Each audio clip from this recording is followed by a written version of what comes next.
அனைவருக்கும் வணக்கம். நான் ஒரு குட்டி கதை சொல்ல போகிறேன்.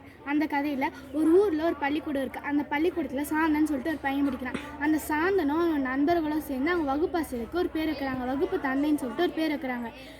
எதனால் அந்த பேர் வைக்கிறாங்கன்னா, அவர் எப்பயுமே அன்பாகவும் இணக்கமாகவும் இருப்பார். அவளால் முடிஞ்ச உதவியை அந்த ஸ்டூடெண்ட்ஸ்க்கு செய்வார்.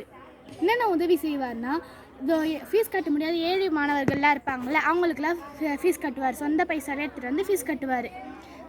வீட்லேயே சொந்தமாக துணி தைக்கும் தையல் மிஷினை வச்சுருக்காரு. அதில் ஏழை மாணவர்களை இலவசமாகவே துணியும் தைச்சி தருவார்.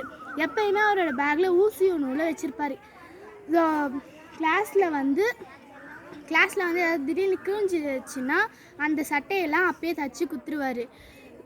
கிழிஞ்ச சட்டை தைக்கிறது எப்படி, பட்டன் தைக்கிறது எப்படி, அதெல்லாமும் சொல்லிக் கொடுப்பார். விளையாட்டு மூலமாகவே வாழ்க்கையிலே எப்படிலாம் இருக்கணும் அதுவும் சொல்லி தருவார். ஒரு நாள் பொருளாதாரத்தை பற்றி சொல்லி கொடுத்துட்டு இருந்தார். அப்போது ஒரு கொஷின் கேட்டார், லாபம்னா என்னன்னு கேட்டார். அதுக்கு எல்லா பசங்களும் ஒரே பதில் சொன்னாங்க. ஒரு பொருள் விற்கிற விலையில இருந்து வாங்குகிற விலையை கழித்தா அதான் லாபம்னு சொன்னாங்க. ஆனால் சாந்தன் மட்டும் வேறு பதில் சொன்னான். லாபம்னா நஷ்டம்னு சொன்னான். அதுக்கு வகுப்பு தந்தை இது எனக்கு விளக்கம் கொடு அப்படின்னு கேட்டார்.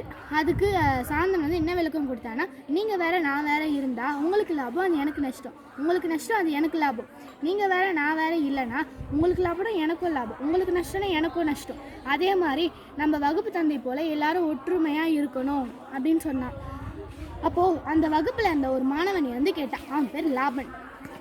ஒரு பொருள் தட்டுப்பாடு வரும்போது அதோட விலை அதிகமாகுது இல்லை, அப்போனா அதிக பேருக்கு நஷ்டம் தானே. இப்போது ஒரு தக்காளி தட்டுப்பாட்டை அடையுதுன்னா தக்காளியோட விலை அதிகரிக்கும். அப்போ நிறைய பேருக்கு அது நஷ்டமாக தானே இருக்குது அப்படின்னு கேட்குறாரு. அதுக்கு வகுப்பு தந்தை ஒரு பாட்டு மூலியமாக சொல்கிறாரு.